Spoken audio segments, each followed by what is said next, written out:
Or, no, sit down.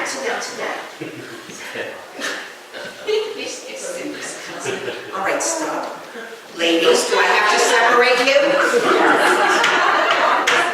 Okay, I know. Cindy's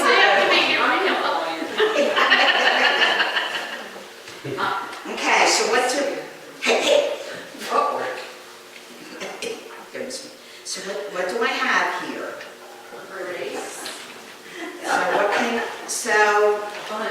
A bunch of grapes. And what are they all hooked to?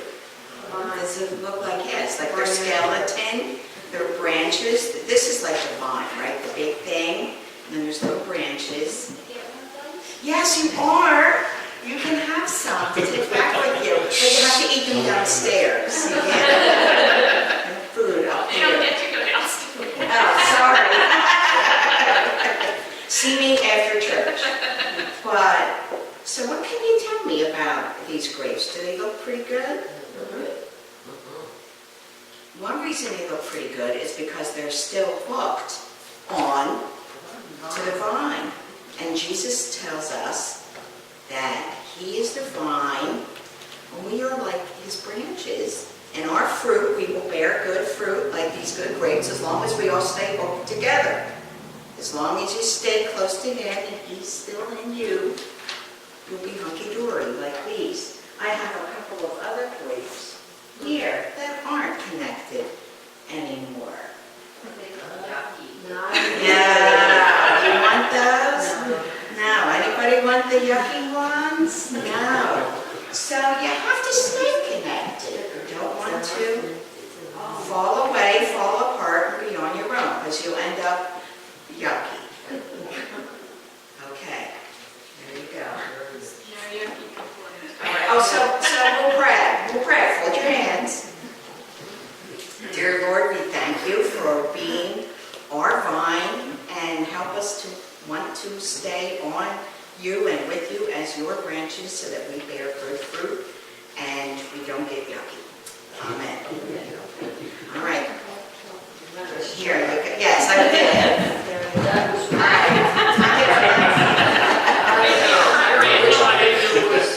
Was Izzy. No, that was, I think, Ryan. Are you ready?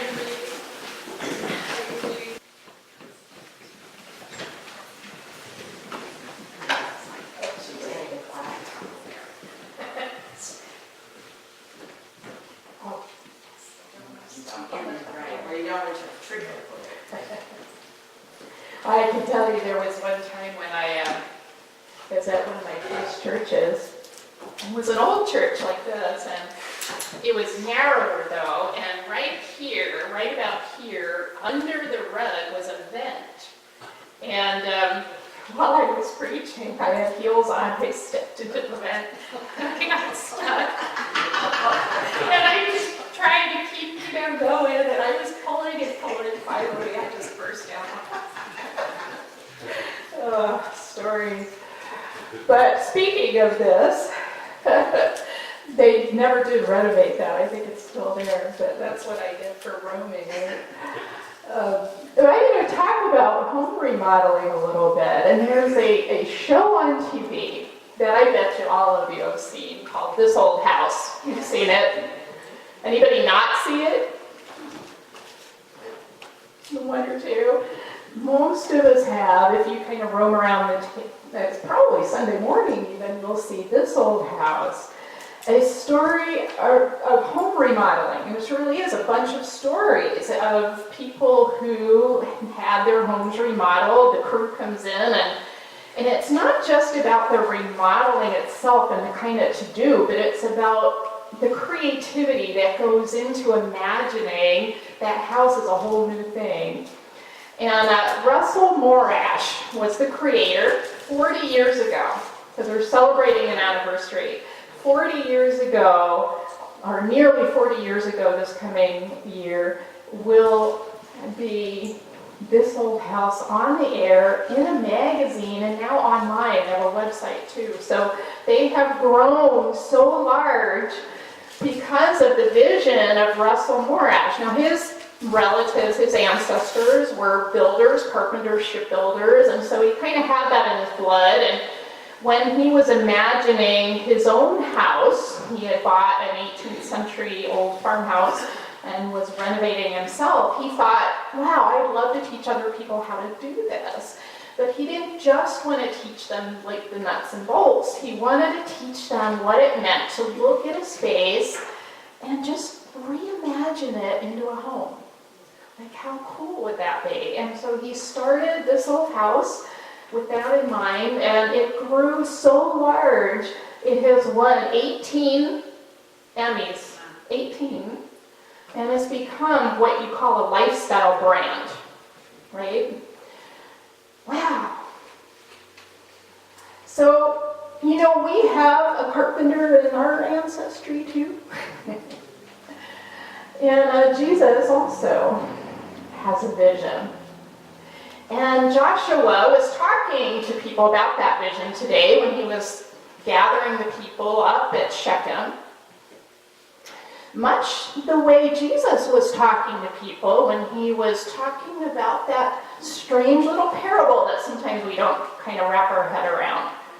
But what they really were talking about, and we're not really an agrarian society anymore, we have a lot of farms around this area, but it's still not the same. So we don't really think in terms of what did it mean to these people when you said vineyard, right? But it pretty much meant kind of house, all right? So if you compare that to what we're doing with this old house, you're kind of renovating an old house and making it new, somebody else's house maybe, and taking it and making it a new thing. The vineyard was that same metaphor.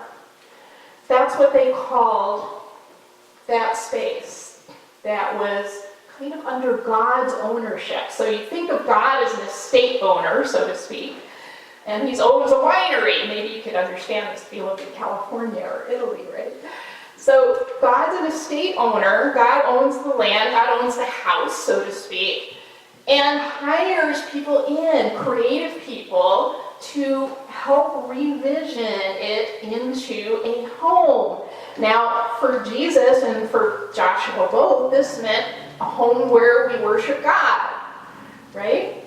So this is what both of them are getting at when they're talking to the people of God. It may be different time, but they're getting at the very same thing. So Joshua is a spokesperson of God. I like to think of a prophet as kind of the person who answers the phone, right? God calls up, answers the phone, and says, this is what he's saying, right? He's the contractor, right? And kind of gives the direction of what we're supposed to do when we're doing that remodel. So just kind of think of it that way. So Joshua is getting this message from God, I've got a contract for you, right? I need you to remodel a house. And they're saying, okay, what house? And he's saying, oh, well, this one here, and he calls it the vineyard you did not plant. This home, think of it this way, the home that maybe you buy that isn't yours. You know how you have to make a space yours, right? It's not yours yet. It doesn't feel like you. It doesn't feel like your space until you kind of make it yours. Well, this is where the people have come. Because Joshua led them into this land where they didn't live before. Somebody else built the building. Somebody else built the vineyard. Somebody else built all of the gods and the statues. And, kind of be like picking up and relocating ourselves into a brand new place. And it feels foreign to us. And in fact, for us, it's probably more like not just moving from house to house, but moving from territory to territory. So, maybe you pick up from Pennsylvania and you move to like Italy or Germany or Spain, and you're in a new place with people who don't speak your language, and you're trying to remodel this place, which is really foreign because, not only is it not your place, but it's got all kinds of cultural differences, right? I once looked at a home years ago with a realtor, and I swear the whole house was painted bright red. It's kind of scary. But that was the taste of that person. So if I would move into that house, man, I'd have to change some stuff because I couldn't live with that. It'd drive me crazy. So this is what God does, and he leads the people into this place and says, I need you to do a remodel because this place is a foreign place.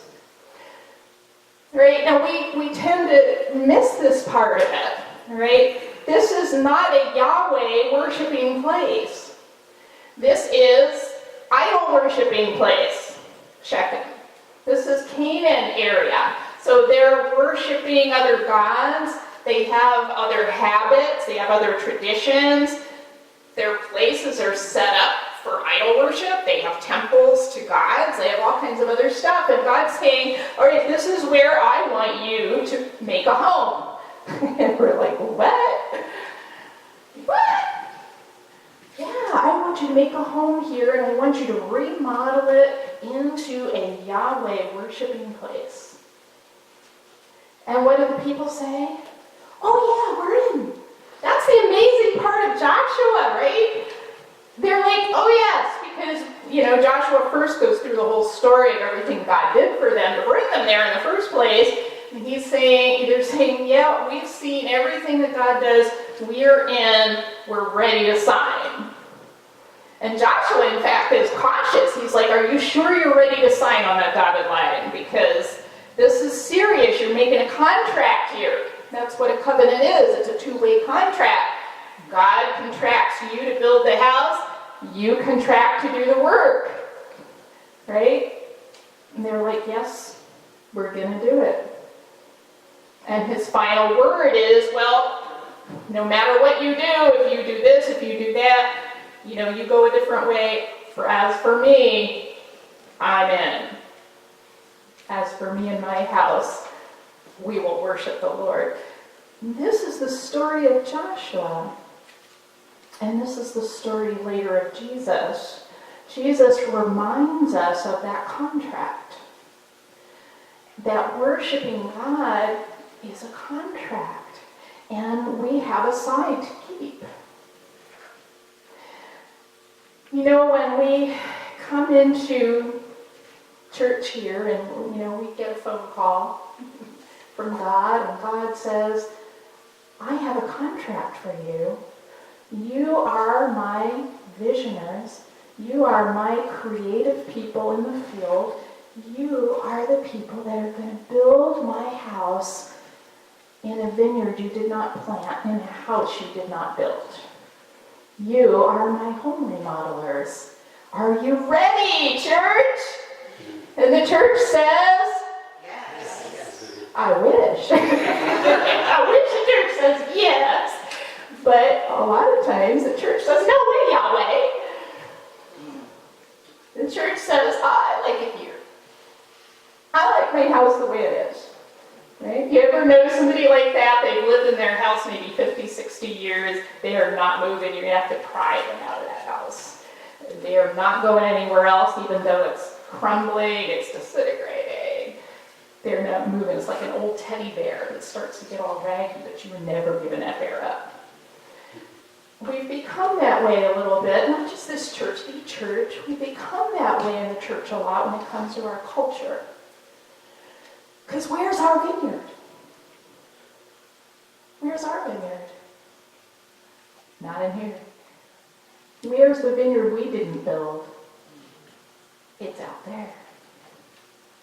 God is saying to the church, I've got a contract for you. I want to send you into a vineyard you did not build, into a vineyard you did not plant, that has other agendas and other issues, and it's foreign to you, and it's a culture you don't understand, and it's a culture that doesn't know you, and I want you to create in that culture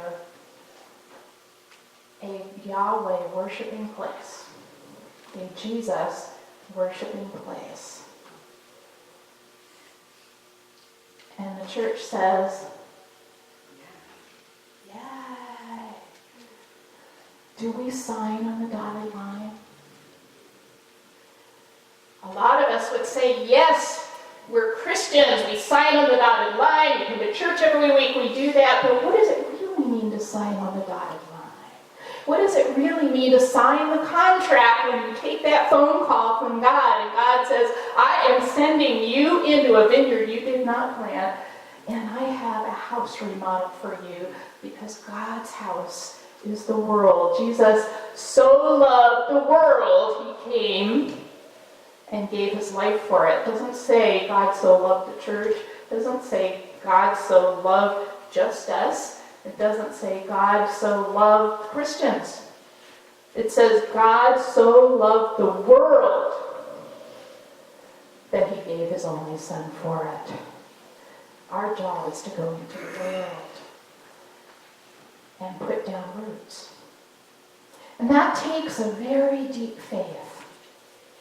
It takes a deep, deep faith, because you know we're going to mess up. All you have to do is look at Scripture and know that those people at Shechem, they messed up. They broke contracts sometimes. They didn't do stuff right. They made mistakes. But that's okay, because God always has a new contract. This is the story throughout Scripture, is God says, okay, well, that one didn't work out, so we can rethink it. God always gives us a new chance, a new contract to sign on the dotted line. Maybe your vineyard, the church's vineyard, is a city street where the homeless lie. Maybe your vineyard is at your hairdresser's, where people are pouring their heart out to the hairdresser because they don't have anybody else. Maybe your vineyard is at your workplace, where there's conflict and there's issues. Maybe your vineyard is on Main Street in a bustling town where it seems to be affluent, but behind the walls and the doors, people are lonely and people are crying and people are having trouble with alienation or grief. Maybe your vineyard is here in Springtown among people who don't go to church anymore. Not because they don't want God, not because they aren't spiritual, not because they don't have faith, but because they feel the church as an institution has betrayed them. Can you prove them wrong? Where is your vineyard? Where is that house that excites you to build it? God calls every one of us out as God's contractors to create a home for those people. To vision a home where they feel loved and they feel warm and they feel fed and they feel that they are wanted by the great I am. That's the story. And it doesn't matter if you've been in the church 50 years or if you just arrived. And that's Jesus' parable. Because they were getting all caught up in the money part of it. Right? And we can do that too. We can get caught up in the money and the building and all that kind of stuff. And that's important and we need a home. But God says, what's more important is the mission. Is the work that you're doing. It doesn't matter if this guy was doing it for 50 years and this guy just started a month ago. You're all workers on God's vineyard. You are all contractors for God's house. And what a beautiful house it could be. And I have hope, you see. I have hope and faith in God. Because it doesn't mean that we have to figure it out on our own. That's the beauty of it. We don't have to be the visionary. We don't have to make the blueprint. That's Jesus' job. All we have to do is go out into the vineyard, and Jesus will lead us in what to do. And you see that things will fall into place. Once you take the steps and once you go forward, things happen. And I have so many stories of people that tell me, oh man, once I said yes, things happened, things fell into place. It was amazing. Because God is just waiting for you to sign on that dotted line and to be a contractor for God's house. So let's hear it, church. As for me and my house, I will serve the Lord. Can I have a yes? Yes. As for me and my house, I will serve the Lord. Yes. As for us and this house, we will serve the Lord. Yes. Can we hear that a bit more excitedly? Yes. Yes. Don't be afraid. John Wesley told his pastors and his lay preachers who did not want to go out. They were petrified, just like you, just like me. I do too. It's hard. He said that they said, I don't want to go out there. I don't want to go to those people. I don't want to go in the mines. I don't want to stand in the fields. I don't want to go in that place. And he said, you're going to go. If you're going to preach for me, you're going to go. But don't worry. Jesus is already there. And he'll help you. Amen.